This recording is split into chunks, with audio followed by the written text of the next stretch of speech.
Bienvenue à Fringe Pop 321, l'émission qui croit que le monde est plus étrange que nous ne le pensons, mais penser ne devrait pas être étrange. Jetez un coup d'œil à cette image. Les érudits du cunéiforme l'appellent VA243. C'est une abréviation du musée de Berlin dans lequel il se trouve. Mais ce n'est pas un concours de futilité. Ce que je veux que vous remarquiez, c'est qu'il y a 3 personnages dans cette image de sceau. C'est du matériel sumérien, mésopotamien. Les 2 personnages sur votre gauche ont quelque chose d'intéressant entre eux. Est-ce le Soleil? Et si c'est le Soleil, alors est-ce que ce sont des planètes autour du Soleil? Eh bien, beaucoup de gens le pensent.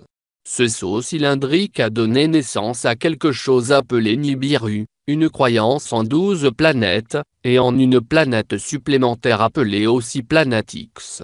Est-ce légitime? Est-ce vraiment ce que le sceau décrit? Eh bien, découvrons.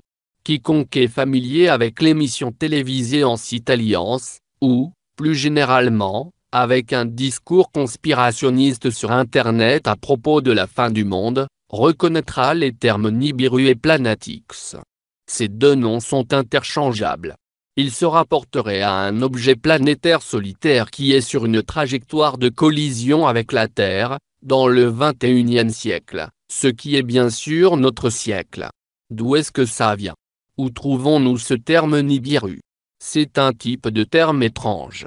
Pourquoi Nibiru s'appelle-t-elle planète X? Eh bien, une réponse à cette question vient de Zecharia Sitchin dans son célèbre livre La 12e planète, vendu à des millions d'exemplaires. Sitchin s'est servi de ce sceau et de sa compréhension personnelle des tablettes cunéiformes. Je ne dirai pas traduction personnelle, parce qu'il n'a pas vraiment traduit des tablettes.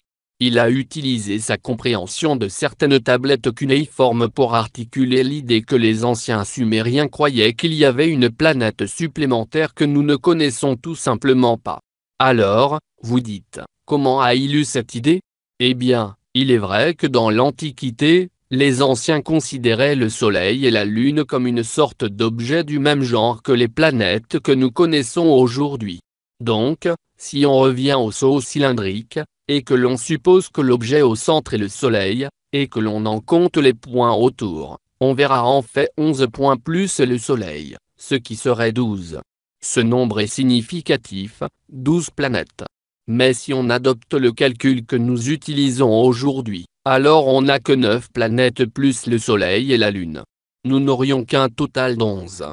Par conséquent, si on achète ce que Sitchin vend, on aura 12 planètes, ce qui signifie que l'on en a une supplémentaire, et c'est cette planète supplémentaire qui s'appelle planète X. Dans le système de Sitchin, il donne un nom à cette planète supplémentaire, il l'appelle Nibiru. Ici à Fringe Pop, nous avons déjà parlé du mythe des Anunnaki et du fait que l'idée selon laquelle Nibiru serait une planète solitaire associée aux extraterrestres Anunnaki soit en fait un mythe.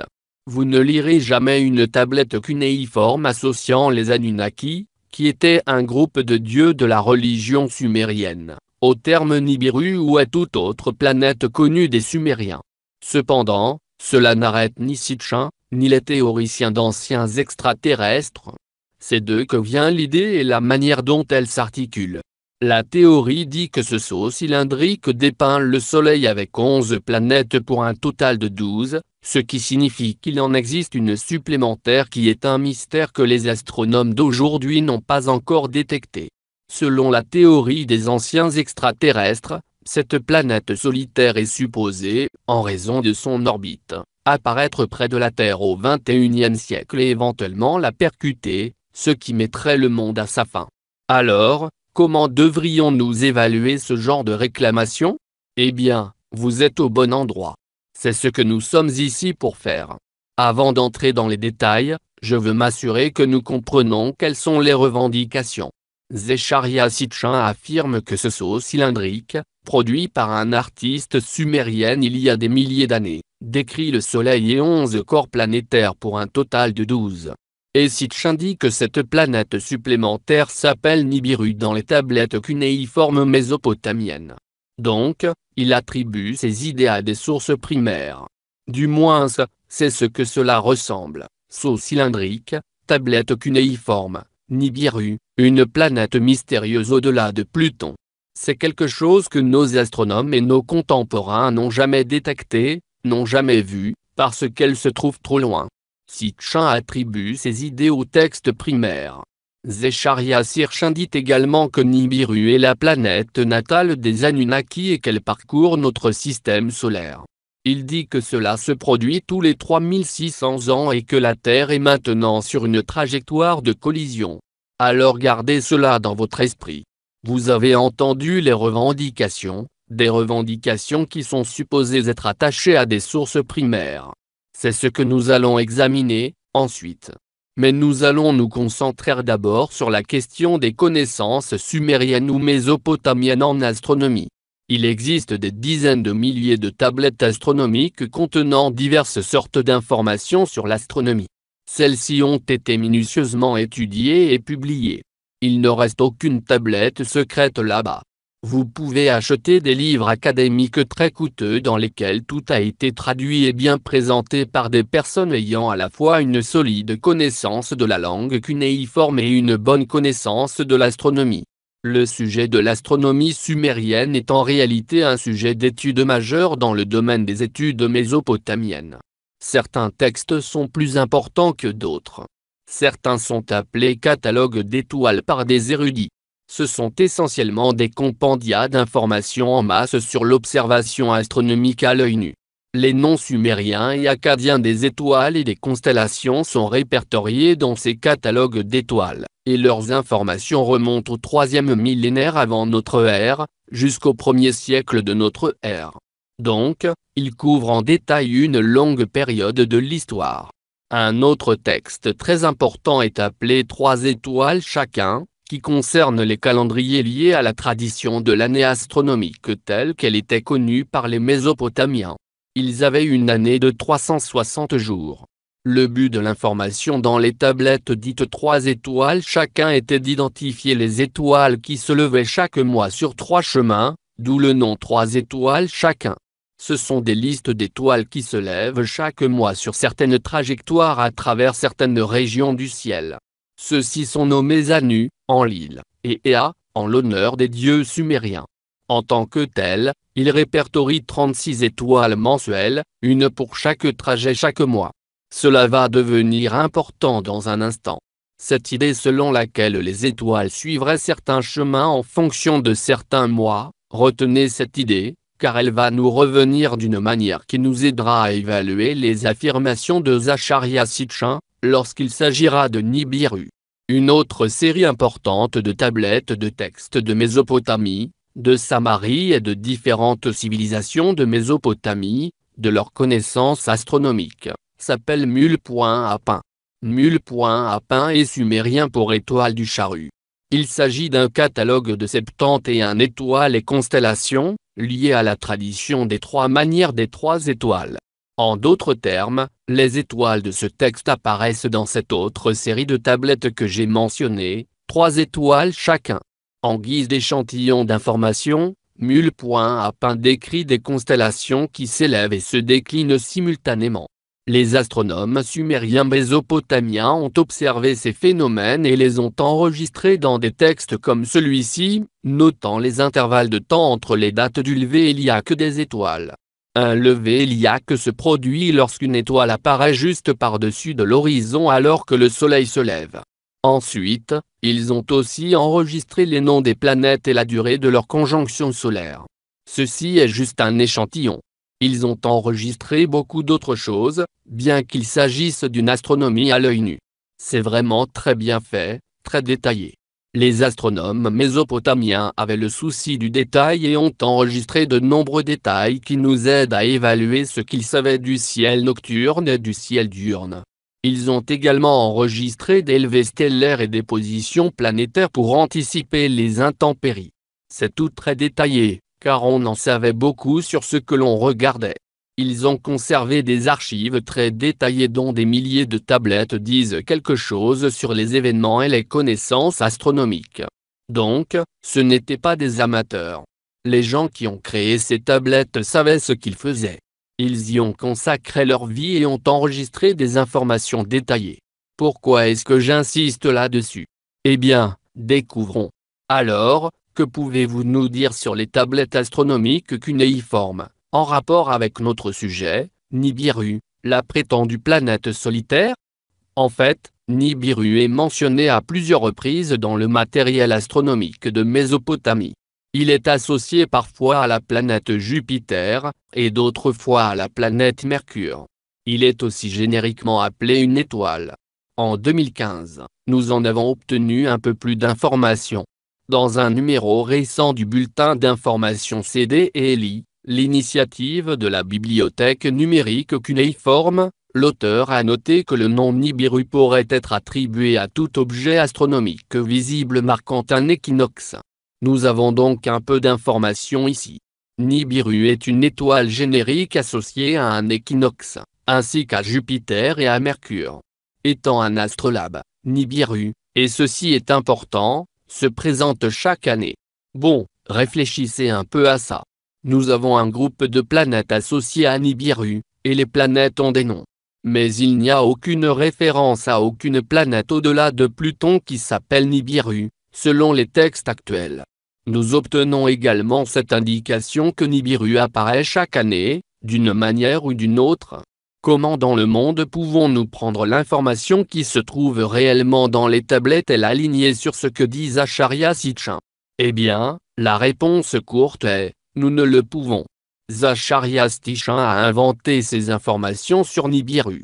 Il ne vous cite pas les références dans les tablettes pour ce que les Sumériens ont réellement dit à propos de cet objet, ni la façon dont elles ont utilisé ce terme. Et c'est encore pire que ça. Si on regarde toutes les tablettes astronomiques cunéiformes, et que l'on écrit chaque fois qu'une planète est observée et nommée, on n'obtient aucune référence à une planète autre que Saturne. C'est ce que savaient les anciens. Eh bien, vous dites, pourquoi Saturne? Parce qu'ils font de l'astronomie à l'œil nu, et Saturne est la limite la plus éloignée pour l'astronomie à l'œil nu, lorsqu'il s'agit d'observer les planètes. Ils ne connaissent aucune planète au-delà de Saturne. Donc, par définition, ils ne connaissent aucune planète au-delà de Pluton. Rien d'autre n'est dans les sources primaires. Ce sont toutes des implications de ce qui se passe réellement lorsqu'on regarde le matériel source primaire. Ici à Fringe Pop 321, c'est ce que nous essayons de faire. Nous prenons une réclamation et nous l'évaluons par rapport aux sources primaires. Il n'y a pas de planète X dans les tablettes cunéiformes. Il n'y a aucune mention de planète au-delà de Pluton, ni au-delà de Saturne. Puis, Nibiru est associé à toutes sortes d'autres choses. Aucune planète au-delà de Pluton, aucune planète associée aux Anunnaki. Rien de la sorte n'apparaît dans le texte. Il n'y a non plus d'orbite de 3600 ans. Les Sumériens n'ont rien télégraphié sur le fait qu'il y ait une planète solitaire en route, prête à percuter la Terre au XXIe siècle. Ce sont des mythes modernes qui nous amènent à une question évidente. Si les civilisations sumériennes et mésopotamiennes après Sumé enregistraient toutes ces informations astronomiques dans les tablettes, qu'ils ne connaissaient aucune planète au-delà de Pluton, qu'en serait-il donc de ce saut cylindrique avec lequel nous avons commencé l'épisode? Qu'est-ce qui se passe avec le VA243? Eh bien, nous devons examiner cela de plus près. Si nous regardons attentivement le seau cylindrique, vous verrez alors sur la gauche de l'homme debout qu'il y a un texte sumérien. Il y a une colonne verticale de marquage sumérien, des sumérogrammes, à gauche, et à droite. Derrière la divinité assise, vous avez en fait quelques colonnes de texte verticales. Eh bien, ce sont des sumérogrammes qui disent réellement quelque chose. Vous pourriez être amené à penser, d'après ce que vous avez visionné sur Ancien, que, eh bien, mon garçon, je parie qu'il y a quelque chose d'écrit dessus qui nous parle des 12 planètes. En fait, ce ne serait pas le cas. Nous sommes dans une situation où nous avons des écrits en langue sumérienne que nous pouvons lire et qui ont été traduits. Faisons-le simplement en toute clarté. Si vous avez un bon œil, vous avez peut-être observé que la colonne verticale à l'extrême gauche et la colonne verticale à l'extrême droite sont identiques. En fait, ils disent la même chose. Les deux autres colonnes sont différentes. Qu'est-ce qu'ils disent? Malheureusement, nous n'en relevons pas beaucoup d'informations intéressantes. La première ligne dit en sumérien, Duziga, qui est un nom propre, le nom de quelqu'un. Ensuite, vous avez une autre ligne, Ililala, Otlo, Ililo, qui est un autre nom propre. Ensuite, il y dans la troisième combinaison distincte les mots pour « votre serviteur ». Une personne donne un sceau à une autre personne, et l'une d'elles dit « votre serviteur ».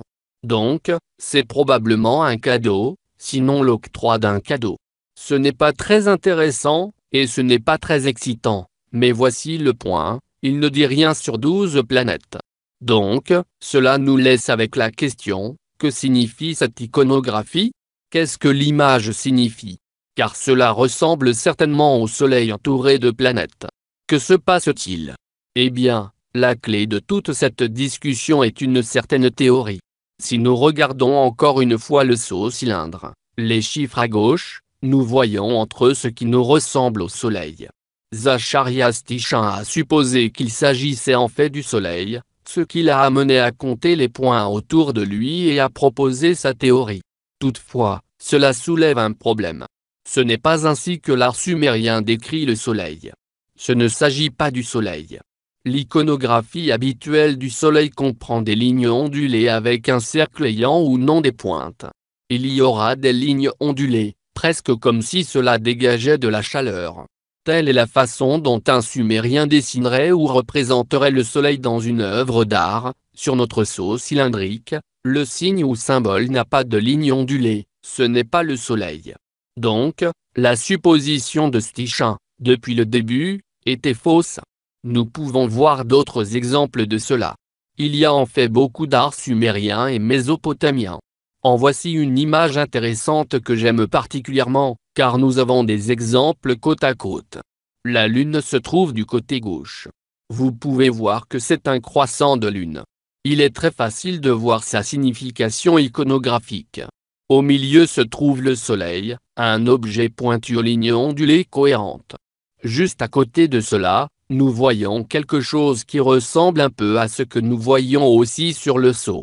C'est un objet circulaire ayant des bras pointus, pour ainsi dire, n'ayant pas de lignes ondulées. Il n'a que des pointes. C'est l'iconographie typique des étoiles. Eh bien, notre sceau cylindre VA243 porte ce même symbole que l'on associerait généralement à une étoile ou à des étoiles, si on connaît l'art mésopotamien.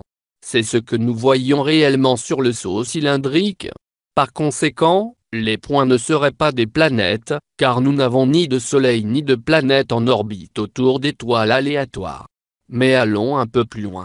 Même si nous avons supposé que Sitchin avait raison, même si nous avions supposé à tort que c'était le Soleil, les positions des points autour du prétendu Soleil n'ont pas de sens astronomique. Si vous regardez leur taille, vous voyez qu'il y en a de grandes et de petites. On pourrait penser que les grandes sont des planètes comme Jupiter ou Saturne. Mais leur position autour de cet objet solaire présumé est erronée. Ils se trouvent dans la mauvaise position céleste, s'ils décrivent effectivement ces planètes. Donc, peu importe comment on le regarde, il y a des erreurs dans l'identification de cette iconographie sur le sceau avec le Soleil et avec une collection de planètes. Eh bien, nous avons dans cet épisode traité un sujet que je peux commenter personnellement à cause de ma formation. J'ai un doctorat dans les anciennes langues sémitiques et c'est donc un matériel que je connais bien. Nous avons critiqué l'idée de Nibiru en tant que planète solitaire ou 12e planète, basée sur du matériel cunéiforme, sur des données de tablettes cunéiformes. Je ne suis pas astronome. Si vous voulez apprendre les raisons astronomiques par lesquelles il n'existe pas de planète X, pourquoi c'est un mythe, alors consultez le podcast Pseudo-astronomie du Dr Stuart Robin. Robin a produit une série sur les mythologies de la planète X, et il est titulaire d'un doctorat en géologie martienne. Robin connaît très bien l'astronomie et a pris le temps de critiquer l'idée de la planète X, de Nibiru, du point de vue de sa propre expertise, produisant une série de podcasts. Pour obtenir le matériel discuté dans cet épisode, veuillez aller sur le site web FringePo pour consulter des sources et des études scientifiques sur l'astronomie cunéiforme. C'est beaucoup de matériel, mais tout est accessible et disponible. Merci d'avoir visionné Fringe Pop 3-2-1, reviens et regarde d'autres épisodes, car ce que tu sais peut ne pas être vrai.